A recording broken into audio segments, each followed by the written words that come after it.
Okay. Good evening and welcome to the IWO, From Popular Front to Cold War, an interview with Dr. Elissa Sampson and Annie Cohen. I'm Anthony Mordecai Svi Russell, cultural consultant at the Workers' Circle.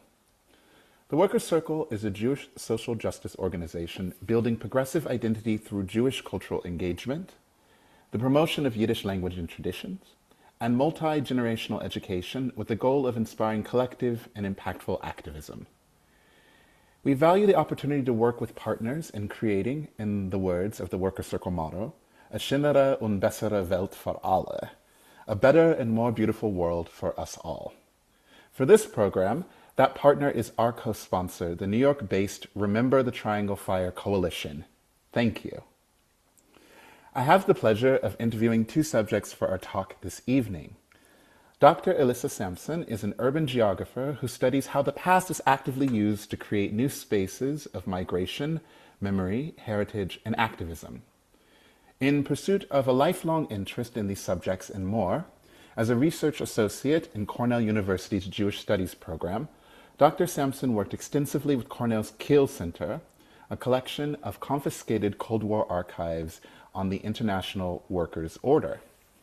She has co-organized a public online academic conference titled Die Linke, the Left, based largely on its archival Jewish section holdings, and has taught labor and gender history, including the 1911 Triangle Shirtwaist Fire, its memorialization, and its relationship to current activism. She is the co-editor and contributor to the book we're discussing today, From Popular Front to Cold War, the Interracial Left and the International Workers' Order, 1930 to 1954, with the Cornell University Press. Just to mention, this book features a cover by the artist Ben Catchor, who I last had the pleasure of seeing during a midnight drag show given by the Yiddish vaudevillian Shane Baker. I'd also like to welcome Annie Gottfried Cohen, who is a PhD student in history at the University of Edinburgh, researching communist activists centered in and around Barcelona during the 1936 through 39 Spanish Civil War. She has a master's in history with distinction from the University of London, for which she was also awarded Best Overall Performance at master's level and Best Dissertation for her thesis on grassroots communist activists and the origins of the international brigades, which we'll be discussing today. She also has a master's in modern Jewish history from the Jewish Theological Seminary in New York. I myself had the pleasure of being in her intermediate Yiddish class at A Reise in Yiddish Land, Trip to Yiddish Land, the Workers' Circle annual 7-day, 6-night retreat at beautiful Camp Kindering. Welcome to Elissa and Annie. Now, before we begin, a couple of things for our viewers. First, we have a raffle today of the book in question, From Popular Front to Cold War. And if you've registered for this program, you've already been entered as a potential winner. I'll be announcing our winner at the end of today's program. Second, towards the end of this interview, I'd like to open our conversation to your questions. So I invite you to put any questions that you might have in the chat, with the possibility that we'll have time to answer them during that part of our conversation, which again is towards the end of our program this evening. And lastly, it is really a testament to the relevance of our subject today that the merest mention of it and the history behind it in other programs and on social media has unloosed a torrent of grandstanding, abusive name-calling, violent denunciation, and that worst of all things, mansplaining in its wake. Interactions of this nature in the chat during this program will not be tolerated, and questions that are presented in this manner will be summarily ignored. My own quite superficial resemblance to Paul Robeson is not an invitation for you to use this program to rehash your particular opinions on his life, his career, his actions, or his politics in the abusive manner that I described previously. What you decide to do in your spare time is your own business, but I can assure you that this is not the place, not the time, not the program, and I am not the one with which you are going to do that. Okay, Lomer Onhim. Again, I'd like to welcome you both, Elissa and Annie. Thank you for being here with us this evening. Shalom Aleichem. Alechem Sholem. Okay, so let's jump right in and get this out of the way. Tuchis auf den Tisch. Tell us about the Arbiter Ring, the Worker Circle, and its particular role in the formation of the International Workers' Order. Like, what exactly happened there? You have a decade of internecine nasty fights that had to do with support for the Bolshevik Revolution, which took place in 1917, though the IWO was founded in 1930. So there's a bit of a time gap here. So the Arbeiterring, or the Workers' Circle, is a fraternal order, and many of those in that order did support the Bolshevik Revolution, and some didn't. And you have what you might see as bourgeois tendencies, to put it in the language of the day, um, for those who had been in America longer and were less radicalized. So you have conventions, you have boards, you have all sorts of nasty things that happened. And what meant here is really that you have the development of something that's called unparteiisch, or non-aligned, non-party. And those folk start getting aligned with those who are concerned about the Bolshevik Revolution. So we have Camp Kinderland that comes out of this in 1923. We have some of the shulas that start earlier as well. And when we see this early history, it's sometimes reflected in the apocryphal tale of the two lovers who Yeah. meet on Sylvan Lake, but don't really, because one's in Kinderland and one's in Kinderling, right? So speaking personally, I wasn't there at the time. But as this program shows, it's a good time to be thinking about shareholders in this history and how to rise together to address what I think are the critical real challenges of today that we face, which require thoughtful responses to the questions that the IWO was raising, which have to do with racism, anti-Semitism, and immigration. Now, it was my understanding that the nature of the IWO was that kind of the more left-leaning, perhaps more politically radical members of the Arbiter Ring were the ones who decided to come together and form the IWO. Is that correct?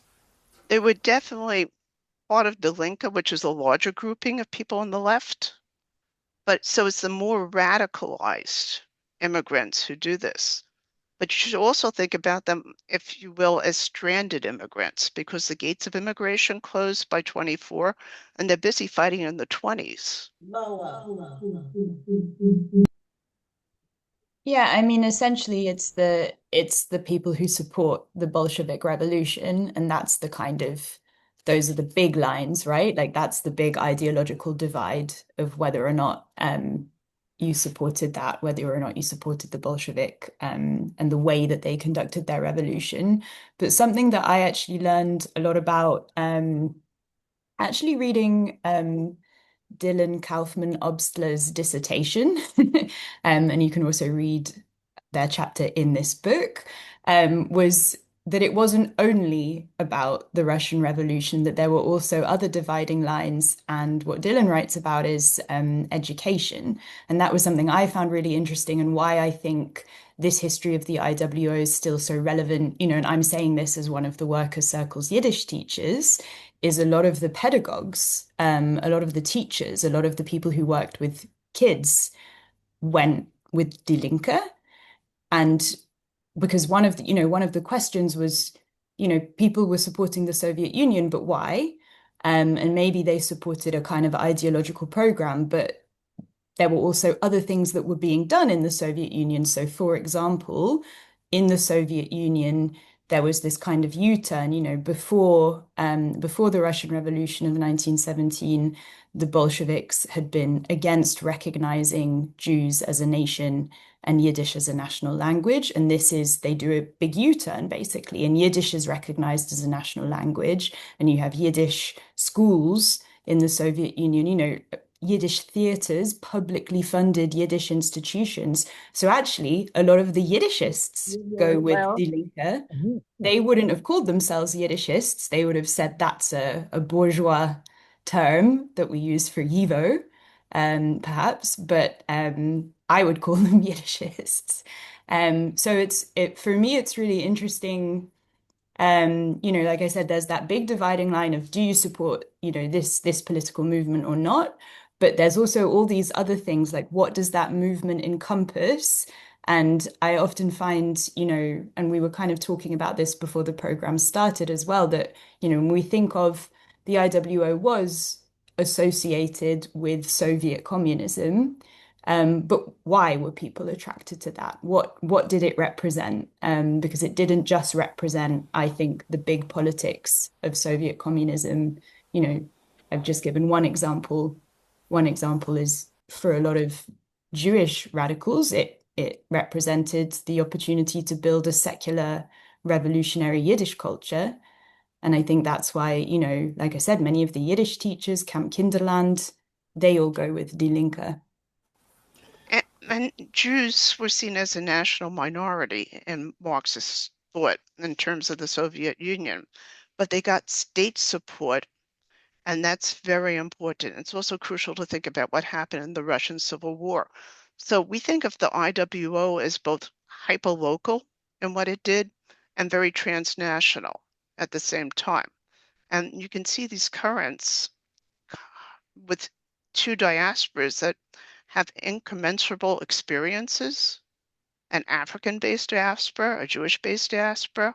One talks about oppressed nations with black belt resolutions. The other one's a national minority, but it's the national minority that founds the Yiddish speakers that founds the IWO, Aleph, Aleph, Aleph. So we have this incredible intertwined history, and it's one that is hard to separate out from Marxist thought, but yet 90% of the members had no connection to the CP. So it's fascinating. And as Annie says, the attraction of a state culture that was officially not anti-Semitic was very big in the 20s and 30s.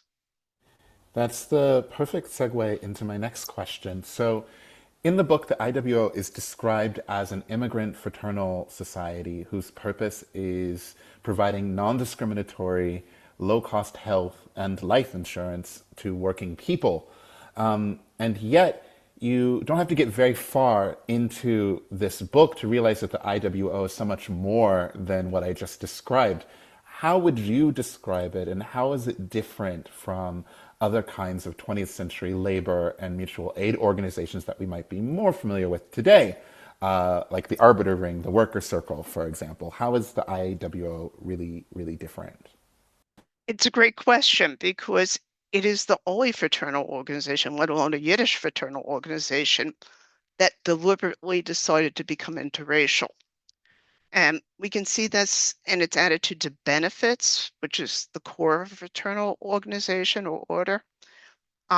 It advocated for systemic change, right? It said benefits weren't enough, even though they were necessary as safety net benefits. And it didn't mock up the benefits and it didn't discriminate. Meaning, let's say you were a steel worker, right? Or a coal miner or a garment worker. Or you were African American. Getting insurance was very hard, and the little bit of insurance you might be able to get was useless. So the benefit package is actually critical, and the fact that there was no profit made on it also spoke to the IWO's values.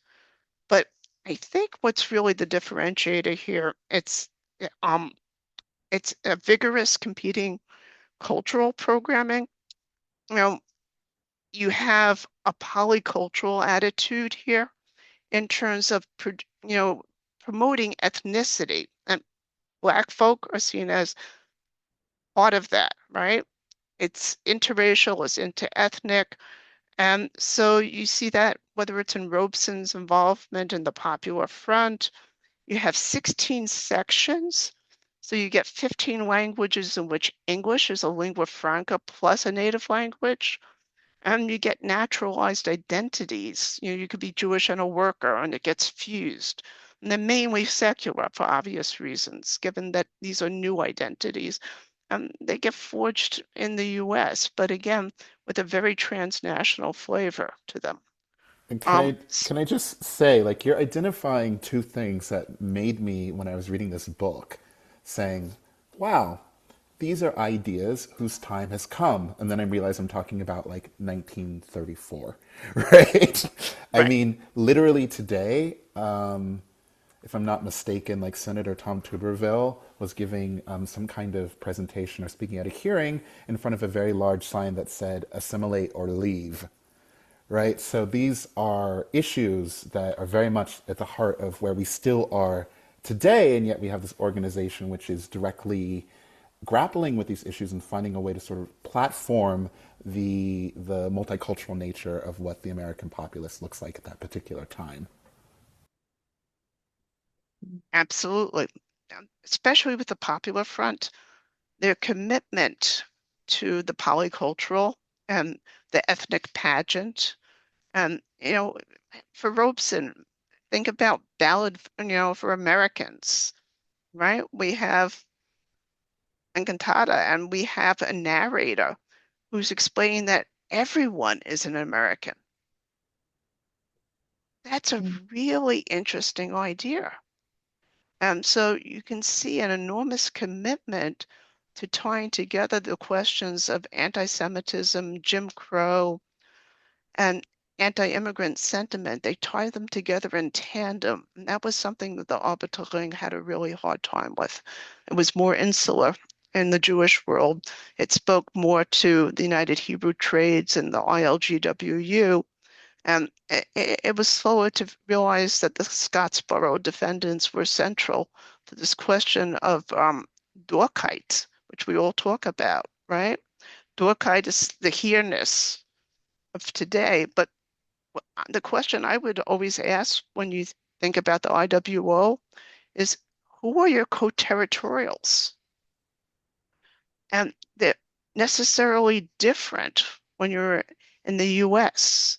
So it's very clear in for the IWO that it sees the other stranded immigrants and people who are of African origin as their co-territorials.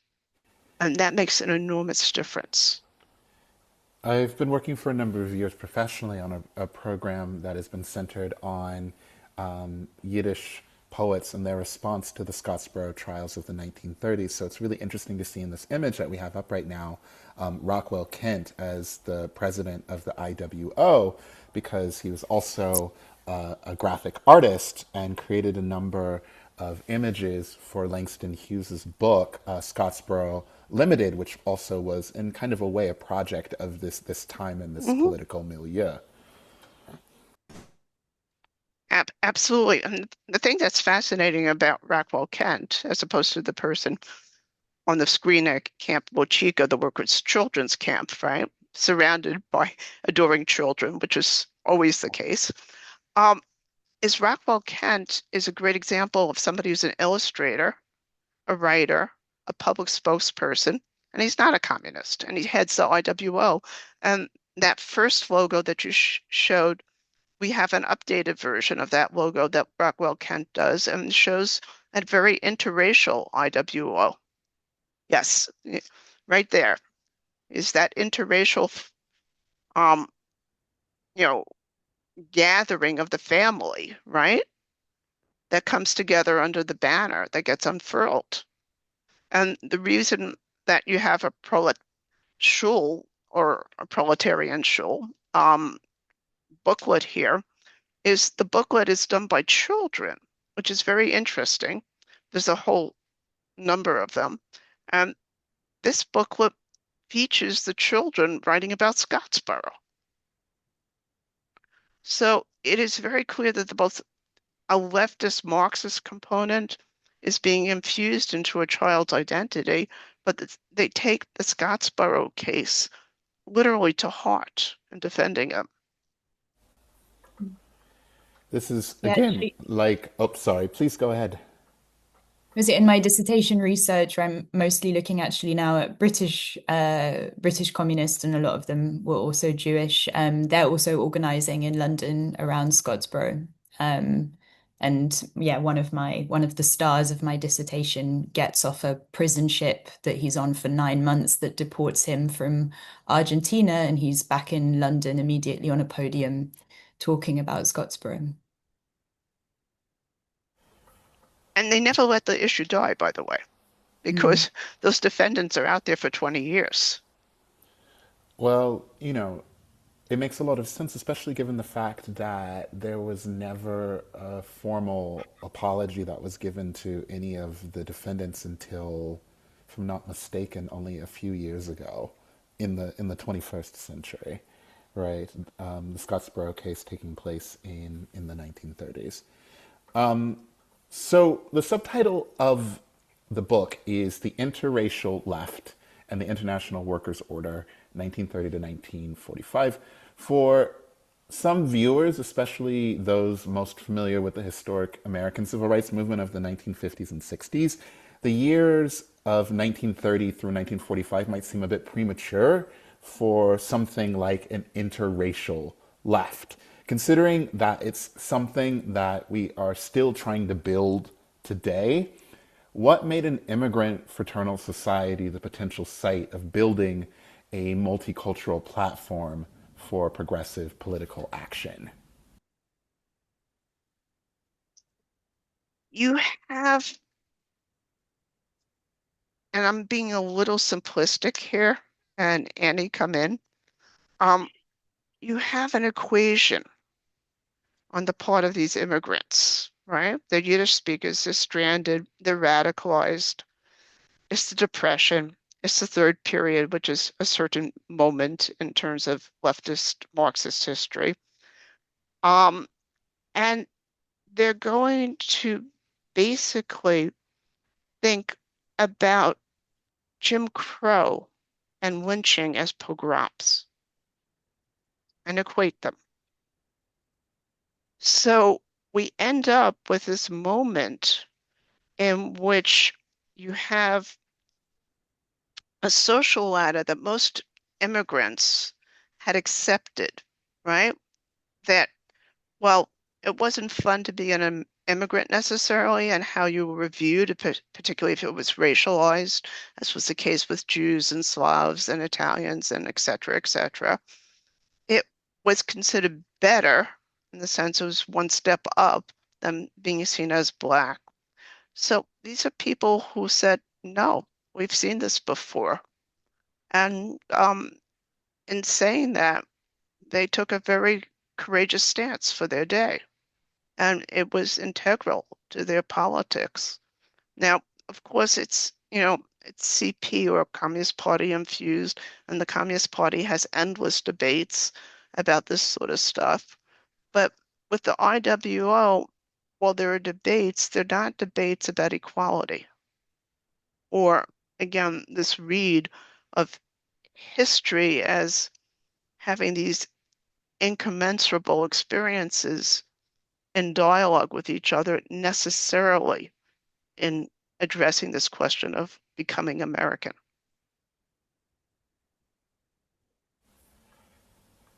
So this is the perfect time to ask, what exactly was the relationship of the IWO to the communist parties? It's interesting that we're kind of given a vision of this organization as being one really predicated on interethnic solidarity. So, like, what were the various ways in which the IWO was able to adapt communist praxis to the needs and the desires and the idiosyncrasies of its ethnically and culturally diverse membership? Like how was it necessarily equated with the Communist Party? How was it? Yes. How what was the relationship between the IWO and the Communist Party? And like how was it able to do what it needed to do through kind of that orientation with the Communist Party? It's a complex relationship, in my opinion, because the CPUSA had officially closed its language sections, right? So, and it wasn't looking to recruit more Jewish immigrants or fraternal societies for that matter, which focused on those languages. So therefore, theoretically, it wanted to emphasize Americanism and English. However, in this orbit, it meant you have to actually look at what happened in lived life in this in the 1930s and the tensions.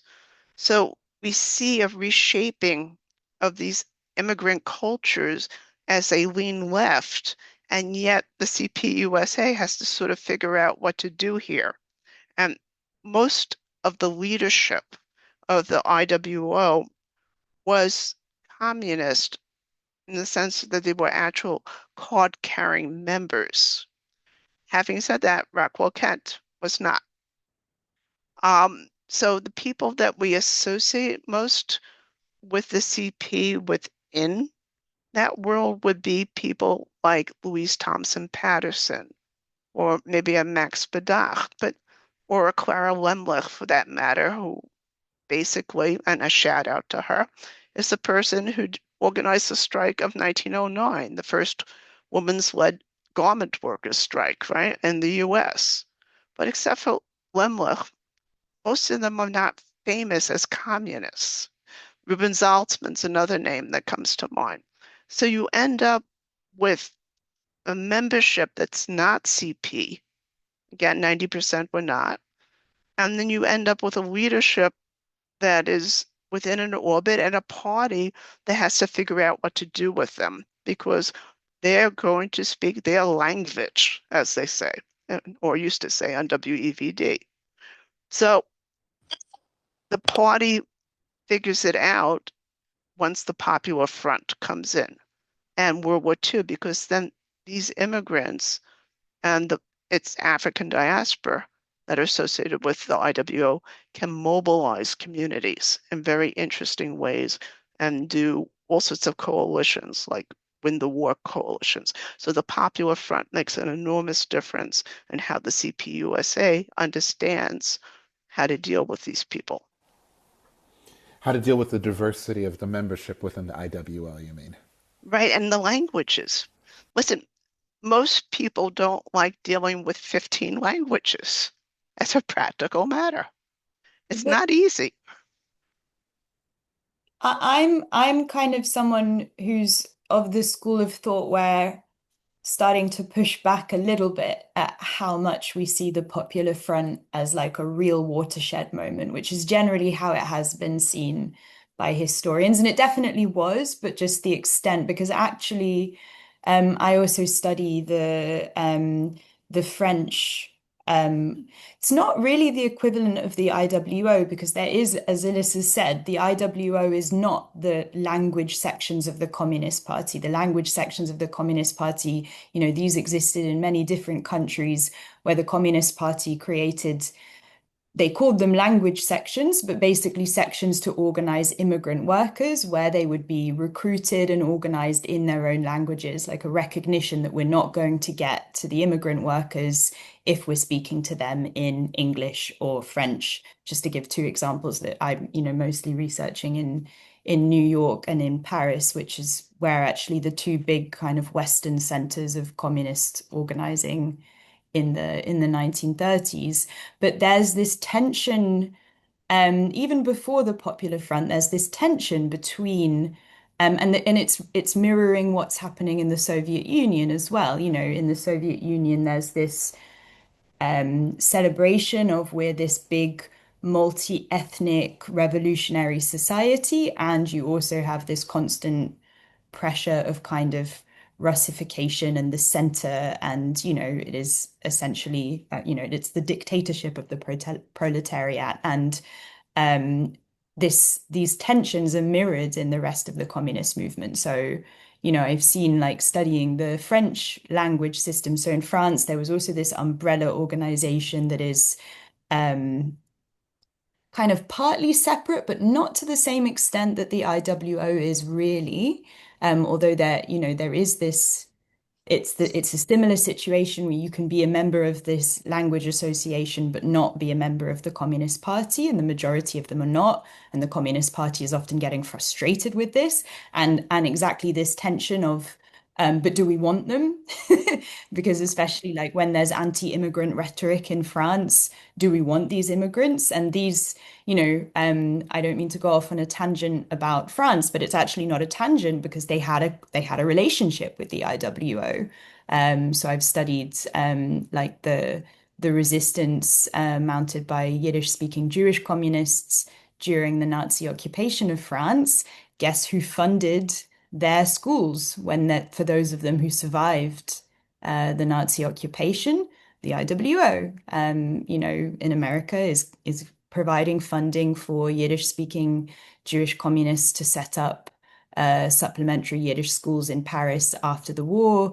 They funded the Yizkorbuch, remembering the Yiddish writers who had been murdered, the Yiddish writers from Paris. And there's this close relationship. Actually, while I was looking through all the photos from Camp Kinderland, because some of the people in my chapter, many of the people in my chapter were former, not just people who went to Camp Kinderland as children, but also youth workers from the camp. And I looked through all these photos and I found photos of the children celebrating the French Popular Front, so there's this close relationship. And that's also something that's so important about the IWO is kind of partly through its connections to the communist movement. It has this really internationalist dimension, but actually also it adds an extra internationalist dimension to the communist movement, which is obviously already, and it complicates that. It complicates, a lot of my work is looking really at how did the communist international function, and something that's so complicated about it is that there were these other organizations like the IWO that create this kind of network on top of the network. And when we take all of this into consideration and kind of everything that's going on at the grassroots as well as, at the center, and how does that all connect together, it's a really, really complicated story. This exactly anticipates my next question, which is one of the most intriguing aspects of what's covered in the chapter titled Achdus, Unity, is the IWO, specifically in its Popular Front era, in which it manages to form broad coalitions with other progressive allies in its aims to confront the threat of fascism, both at home in the United States and abroad.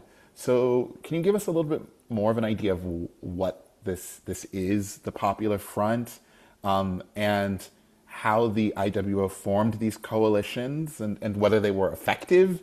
It feels like we're at a particular time, especially on the left, where it's very hard to conceive of past periods of coalition making on the left. So I'm wondering, actually, are there any lessons in this history for those of us who are in progressive organizing today? Yeah, if you can just give me an idea, like what was the Popular Front and how did it work? So, to Annie's point, we have the third period, and then we're going to have a Comintern or basically a meeting, convention, in which you have a party theoretician called Dimitrov, who's going to call for everybody to stop fighting the social fascists and actually start fighting the real fascists. It's going to take a while for that call to be accepted by others, but it does make a difference for people in the IWO and in many, many places in the Yiddish-speaking world and more broadly. And it's going to make a difference because it means you can have a type of allyship with people who are in social democratic parties or in workers' movements that are not allied at all with the CP. And it means the CP has to take a step backwards. So its importance, I think, can't be understated within that context. Having said that, it basically allows the grounds for cooperation and says there's a common foe and we have to figure this out now. We're running out of time already. So when that happens, we're going to see, I think, within the IWO world and its relationship to the CP, a type of flourishing in which the CP has to be a little nicer in terms of understanding there's a virtue here, these language sections, because even though they're not officially language sections, they sort of function like that to a large degree. And they all have publishing houses, which also makes it fascinating. And you have a Yiddish Verlag or press, right, which is amazing. And you start in the late 30s already with people who are doing work on Mendele Moiches Svarim, who's um, one of the founders of Yiddish literature. And they're doing work on his bilingual stuff in Yiddish and Hebrew. At the same time, they're busy organizing against Hitler until, as we know, Molotov-Ribbentrop takes a toll on that one because of the party line. But we're going to see, I think, a big shift in this thing we call the Popular Front. And the Achdus chapter or the Unity chapter is a cautionary tale in some sense about who do you get in bed with and what happens with strange bedfellows. But it also is one that says there are things that are overriding, so important that you have to figure it out. And this one is not a question of interethnic cooperation. It's a question of win the war and the fact that they're dealing with Hitler. And the Jewish Anti-Fascist Committee says we want Jewish unity and we need it because Hitler has attacked Jews and has attacked the Soviet Union. So by the end of 41, 42, you have this win the war approach across the IWO, but most particularly in its Jewish section. And so we detail out what some of that means. These are historic case studies, and they're not polemics per se. They have academic scaffolding. But having said that, I believe very fully that they offer a type of solace and inspiration that when it's necessary, people can come together in allyship, but they have to have something overriding to do it. And sometimes it's within a community or whatever we call the Jewish community, and sometimes it's across communities. It's horizontal and vertical, to Annie's point.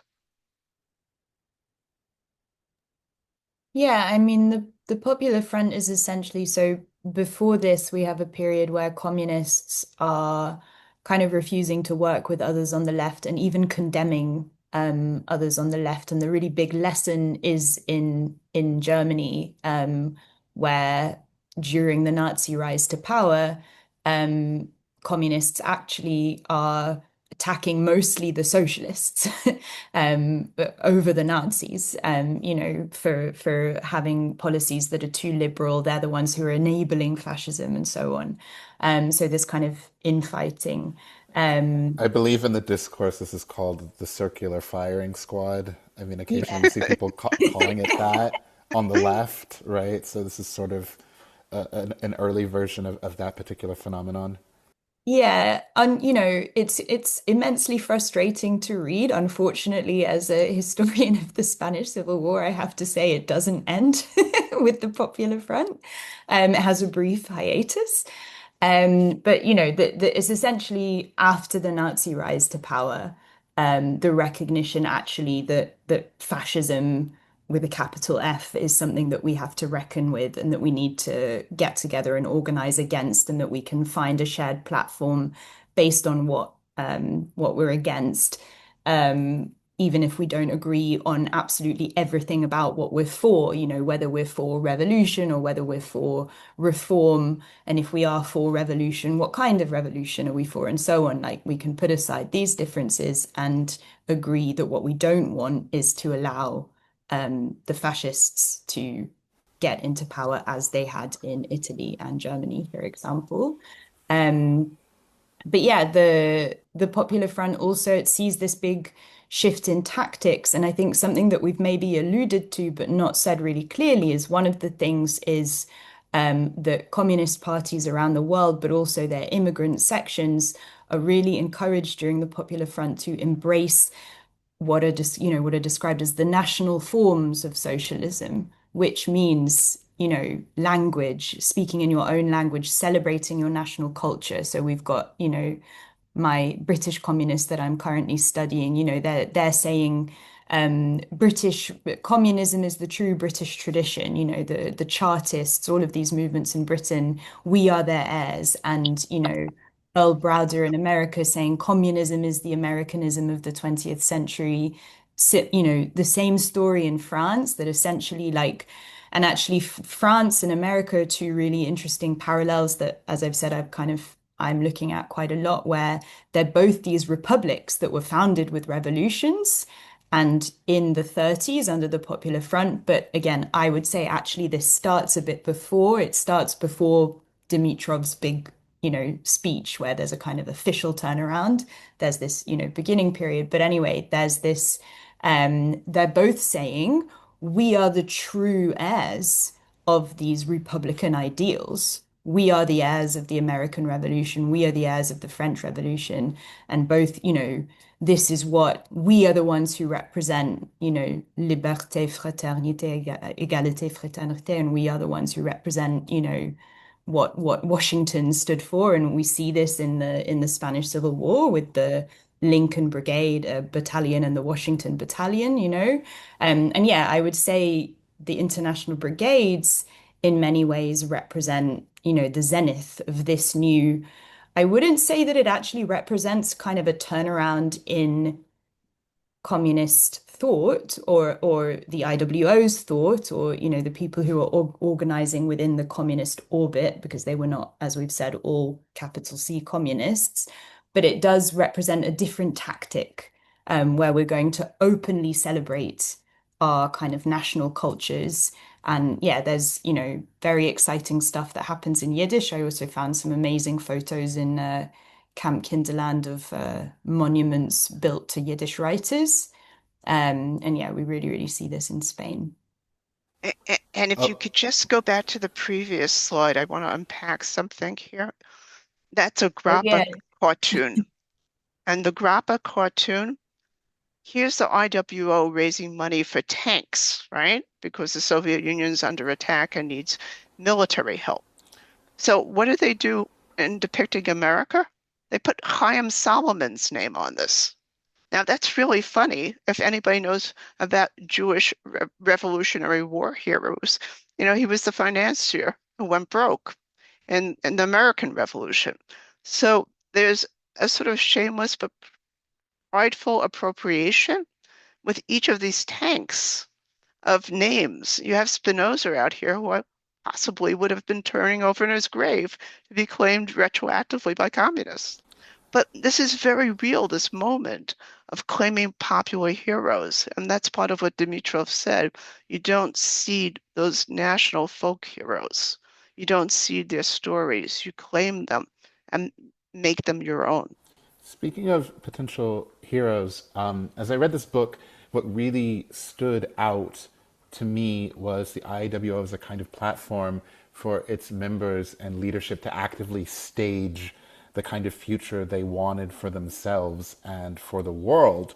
And what this looked like in practice directly resembles the kind of progressive gains of later generations, including myself, assumed that we were seeing for the first time. For example, there's Louise Thompson Patterson, who is an inspirational figure of progressive black female leadership in the IWO, in a country that to this day still looks somewhat dubiously not only at female leadership, but also black female leadership. Can you tell us about her work in the IWO? And to combine this with my next question, what its relationship was with the late 30s as news spread of an outbreak of fascist takeover of Spain, and ongoing reports of atrocities against Jews in Nazi Germany. So with Louise Thompson, was Patterson is the name of her, not of her husband when she gets married.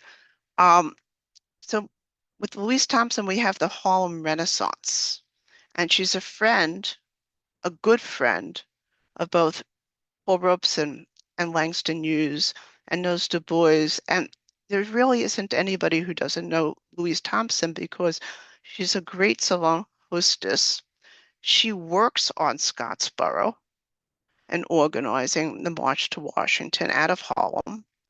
And she ends up joining the IWO in nominally a clerical capacity and rapidly goes to Alabama to organize sharecroppers, which was an extraordinarily dangerous sort of thing to do.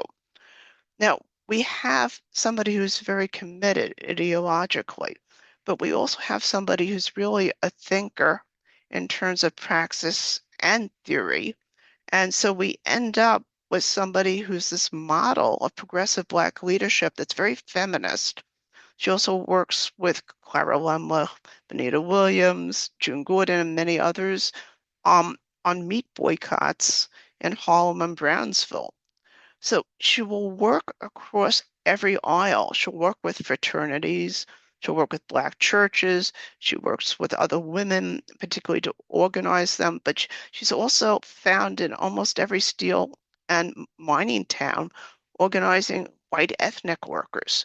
So she's quite extraordinary in terms of her range of contacts and how she understands organizing. But one of the things she does in Harlem, the Solidarity Lodge, is she works with Langston Hughes and says, okay, why don't we string together your poems and make a play out of them? So you get a play like Don't You Want to Be Free in Solidarity Lodge. So she creates Black cultural spaces. At the same time, she opens up spaces that are also very inclusive. And it's a fascinating sort of life trajectory because she also is a founder of a group called Sojourners for Truth. And if I read to you the list of people in it, it's sort of mind-blowing. Lorraine Hansberry was simply a member, but the people who founded it were more famous in terms of looking at Black female leadership. And they did that after things started shutting down with the Cold War. So, As we can see here in this image that we have up at the moment, she also toured Spain. The IWO became a site of action home and abroad through advocacy, lobbying, and fundraising domestically and direct action, actually, in the form of the International Brigades in Spanish Civil War. What did these efforts look like? Like, how did the IWO get involved in something like the Spanish Civil War, and so how was were their actions sort of like expressions of their ideas?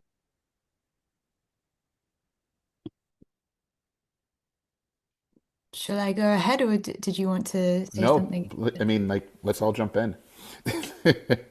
right, I will just add with the Spanish Civil War, you have to also understand that Mussolini had attacked Ethiopia and Libya, and that was incredibly important to her.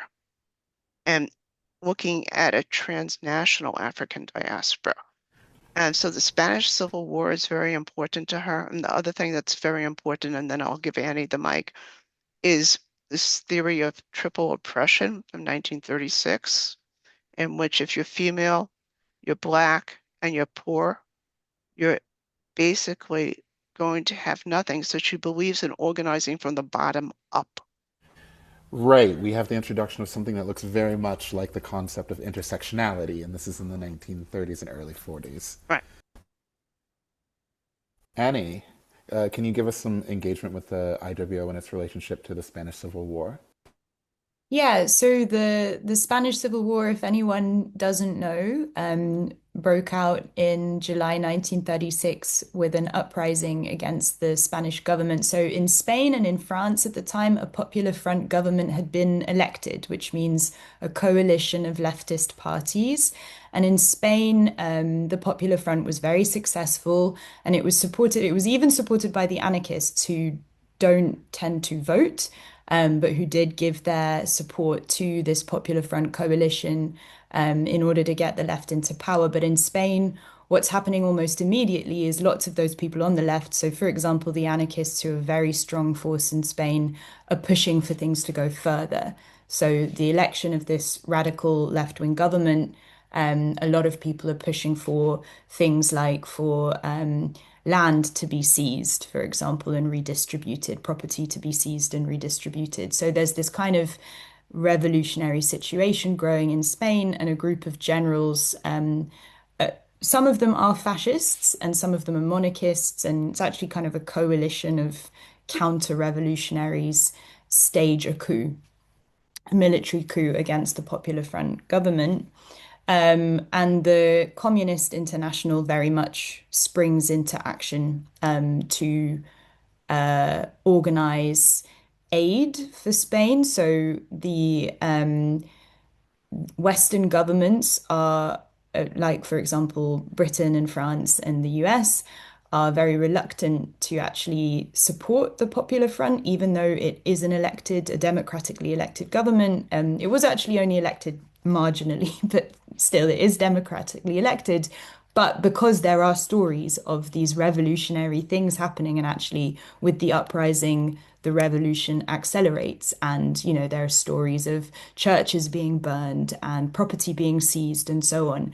And so there's a real reluctance to support the government. And actually, in Britain, the British government is quite inclined to support the uprising, the generals who are trying to overthrow this government, who very, very soon have the support of Hitler and Mussolini, who are sending them arms and aeroplanes and so on.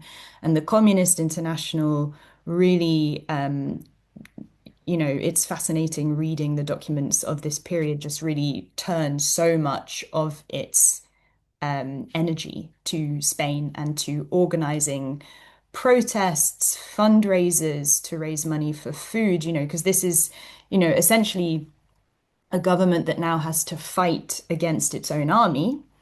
And people's militias are formed. There are members of the IWO, and this is how I begin my chapter in the book, who are already in Spain for a popular Olympiad, which took place in Barcelona as an alternative to the official Olympics, which were taking place in Nazi Germany.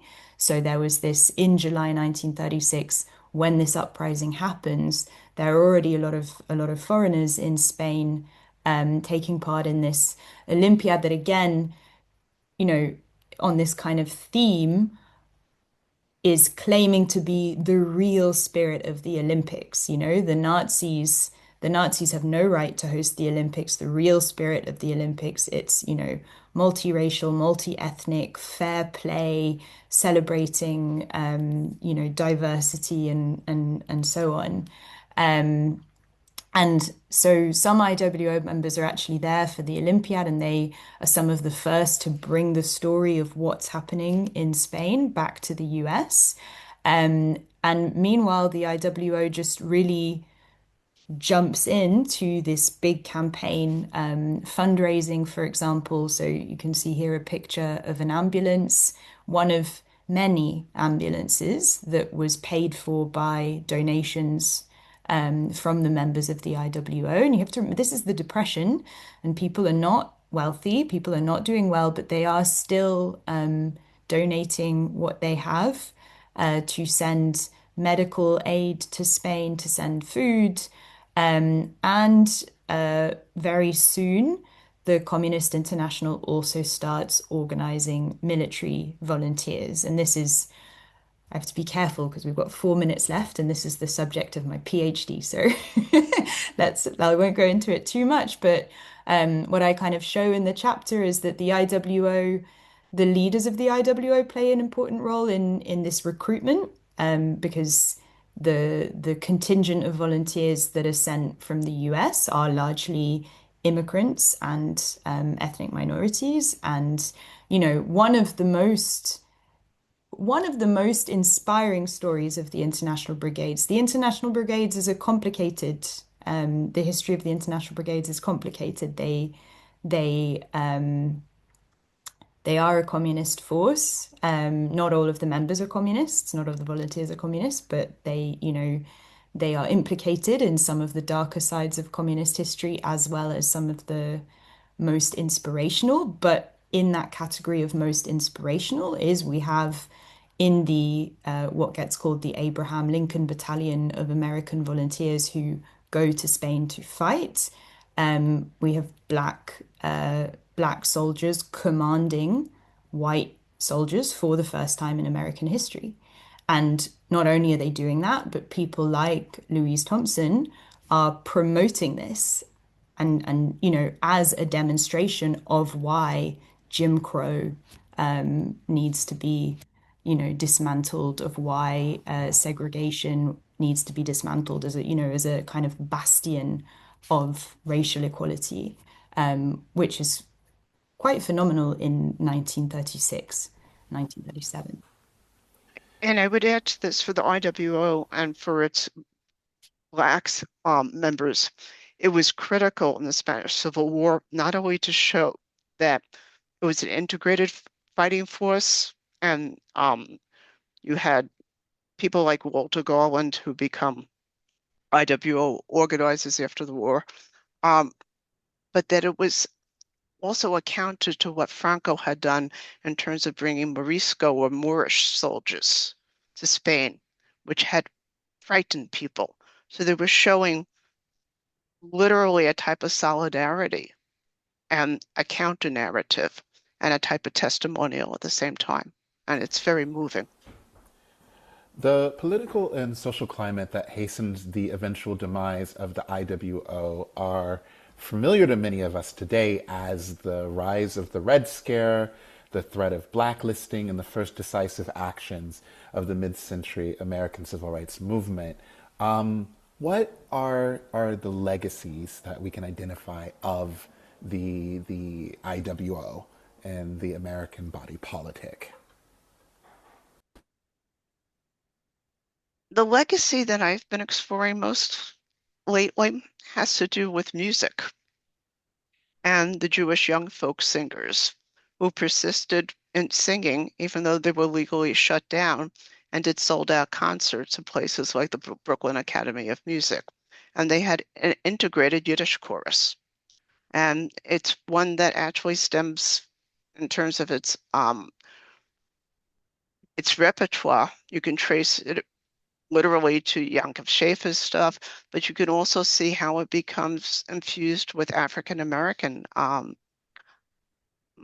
songs, and the Yiddish stuff stays, and then you have the folkloric that gets added to it with Pete Seeger and Serge Hovey, and you actually have Right. the orange. You see sort of the back end of this in the recent movie A Complete Unknown about Bob Dylan, and kind of Yes. what he was coming out of as a part of a cultural movement. So you're identifying this folk sort of and folkloric music sort of as being one of the legacies of the IWO. And a persistent one. These Yiddish choruses that were integrated stuck, and like I said, sold out concerts. I don't think they really found rock music, if that was the question, if you were asking about Dylan.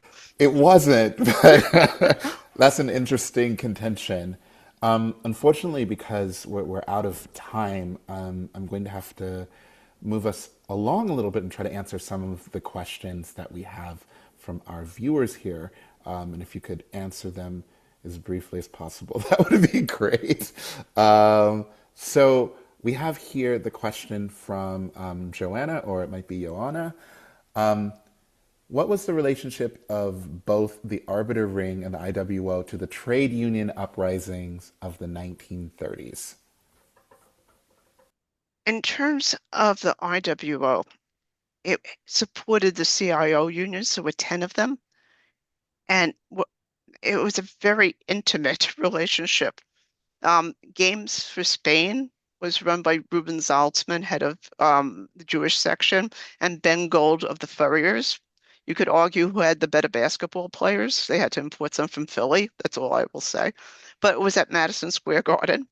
Um, the support for the CIO unions was superb, and there is enormous amount of material on how they worked with labor directly, whether it's steel workers or the painters union for that matter, which is Louis Weinstock, who also is very big at Camp Kinderland and is in the Hungarian section. So labor support in the CIO unions is their trademark. Philip is asking here.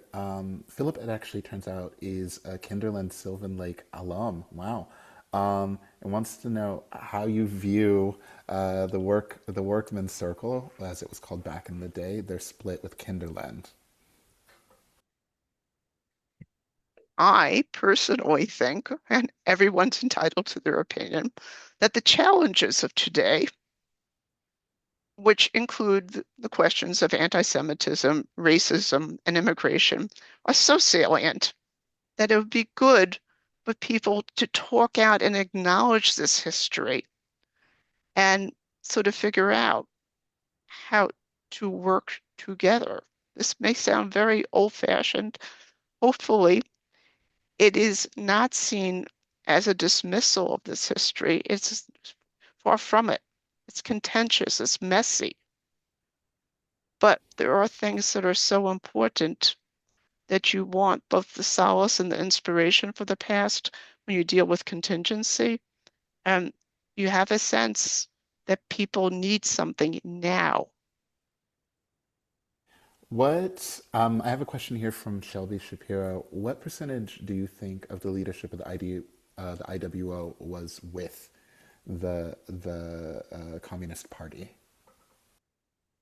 It's hard to say unless I go through every single general board meeting, but I would say a high percentage. But most of these names are not known to people outside this very particular history. So we Yeah. have, oh, sorry, go ahead, Annie. No, yeah, from my research, it seems, like in the leadership, the connections to the Communist Party were very strong. But, many of them did also leave the Communist Party at different moments over different, there were, several big waves of leaving the Communist Party. One of them was over the Stalin-Hitler Pact, for example. Yes, that would take like an entire other program to even Right. begin to to uncover. It's a Yeah, I very started to complicated think about moment in it, then I history. was like, don't even mention that. Right. All right. Michael Katz, just want to say hey, speaking of like Yiddish language choirs, says, I remember well the plaque for the Kinderlanders who had fallen in the Spanish Civil War that was still up in the 1960s and 70s. So thank you for sharing that with us. So, Alyssa and Annie, I want to thank you so much for joining me in the Worker Circle for this conversation today. And I know I speak for all of us when I say that I look forward to what your continued work and research brings to our ongoing struggles for justice and equality in our present moment. Thank you so much. I really appreciate it. And Thank thank you. you for hosting us. Of Yeah. course.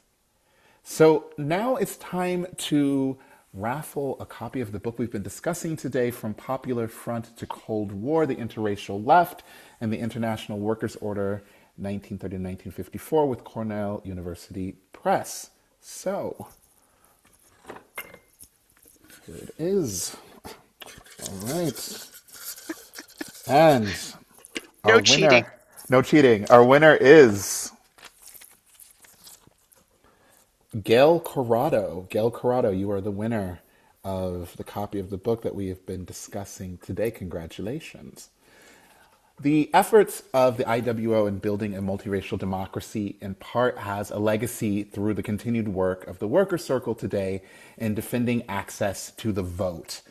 On Friday, May 15th, join the Worker Circle in calling black voters in Georgia with crucial early voting information before the primary on May 19th.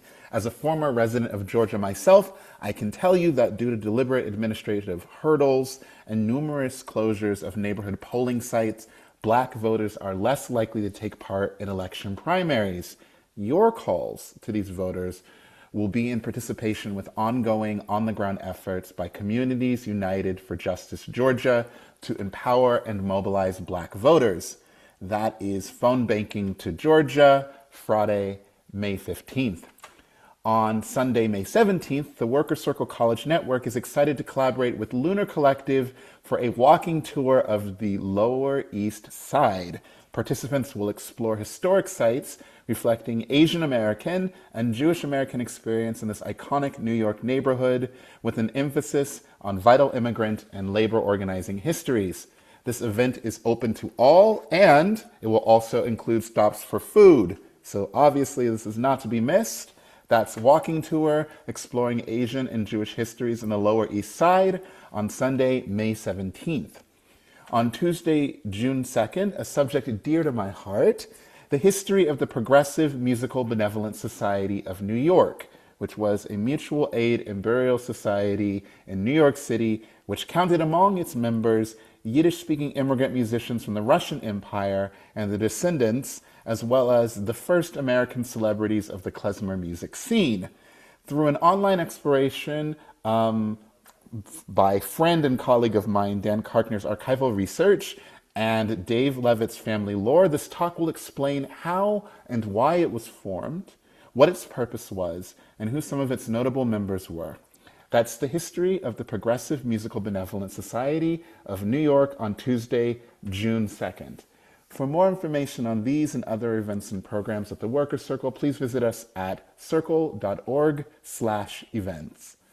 I'm Anthony Mordechai Tzvi Russell, and this has been the IWO from Popular Front to Cold War with Dr. Elissa Sampson and Annie Cohen. Good night. Schönen Dank und seid gesund, Chevre. Thank you and good night.